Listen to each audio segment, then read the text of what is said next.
Probably doesn't look like it, but both of these loads are developed for the same rifle. The 27 RPR was its original name, what I have retitled as the 27 Cray, because it is a 6.5 Creedmoor case that has been necked up to a 27 caliber.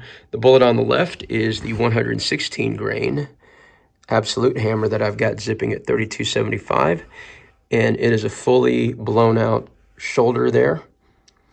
And the bullet on the right is the 133 grain shock hammer that I've got zipping at 29.75. And I've actually developed a load with a fully blown out shoulder, and I want to say I've got it to 29.90 is the load that I've got for there. But incredibly, because of these velocities, even though this bullet is half the weight, it produces more downrange energy at all distances just because of those velocities there. So if you ever want to play with absolutes, you need to give them a run. It's been ice week here in Texas, and Texans don't do well in ice. But I put the feeder out last week, and a hog showed up the first night for about 6 hours. I want to say he got there at 10, and he did not leave till almost 4 the next morning. And every night this entire week, they've been hitting it. And finally last night, I'll show you a picture. He literally leaned up against the feeder and knocked it over. Now this is a bump feeder. Basically the feeder motor broke, and I decided to stick a PVC pipe in there. And it was really fun watching it. And I'm telling you, they're there for hours. When I mean hours, I think the shortest amount of time was 3 hours. They'll basically feed there, they'll knock out some cord, and they'll kind of walk around in the same area. But there's one really nice big hog, and then 2 other smaller ones. I don't care who shows up tonight, but one of them's going to get it with the 133 grain shock hammer. This will be the first species that I take with this rifle and this bullet. So y'all stay tuned. Due to prior commitments, I couldn't leave until around 7:15. Of course, this boar would show up around 6:45. This would be a good test to see if a bump feeder would really keep this hog around.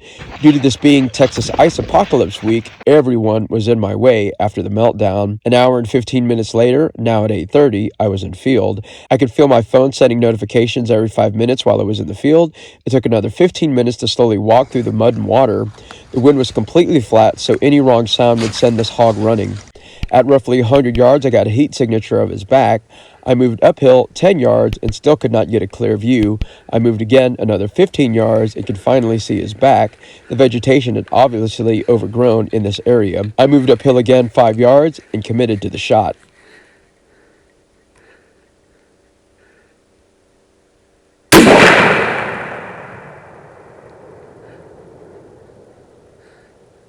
Night videos never do big hogs justice, but here was the entrance. It was a hard quartering downward shot. I was on top of the hill, so it entered here right in the neck, definitely busting a spine. That's why I dropped. And here's the exit. Check that out. So it went into the neck and it exited right here. Definitely blew out this lung, but he dropped where he stood. So really nice pig. Check out these cutters. It's just awesome. We'll grab some photos. This is an incredible hunt. So if you haven't had an opportunity to get a bump feeder, it is well worth it. This big nasty swamp boar weighed in at 170 pounds. He had really nice cutters for such a young guy. At a distance of 70 yards, the 133 grain shock hammer hit this boar at 2,738 feet per second, delivering 2,214 foot-pounds of energy.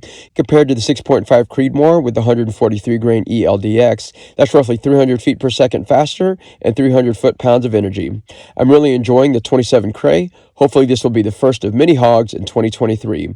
I'm heading out with my 17 Stinger this weekend, primarily to coyote hunt, but if a hog rolls in, I'll snipe him in the cranium. So stay tuned for my next adventure.